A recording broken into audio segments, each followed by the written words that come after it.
Bildiyimiz kimi Allah Azza və Cəllə insanoğlunu bir valideynə, ata-anaya möhtac olaraq yaratmış və valideynlərimiz bizim üçün yaxşılıq cəhətindən ən dəyərli insanlar məhz valideynlərimizdir.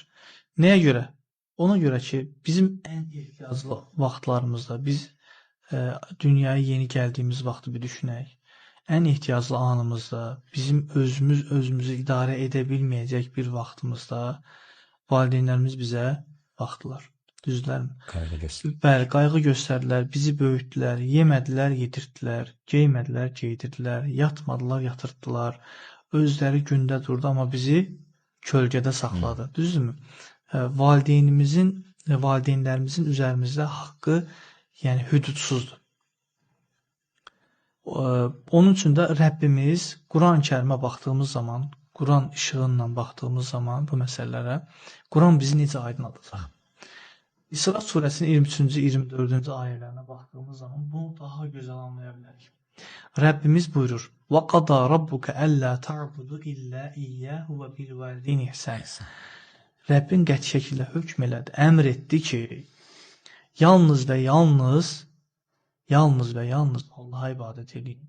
Ona heç bir şey ortaq qoşmayın. وَبِالْوَالِدَيْنِ إِحْسَانًا. Və valideynə də yaxşılıq.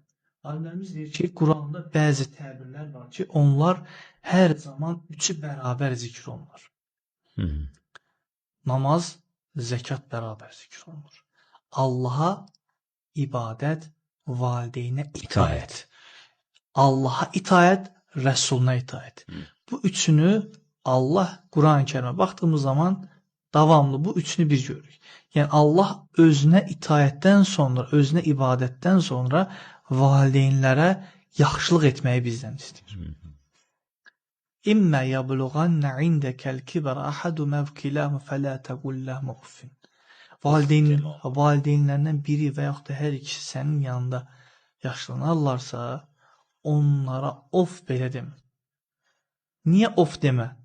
Bilirsinizmi? Ona görə alimlərimiz deyir ki, Allah Azza və Cəllə burada of sözündən məqsəd ofdan daha xəfif söz olsaydı, onu işlədər. Yəni ən yüngül söz olan of nədir? Onu belə qadağan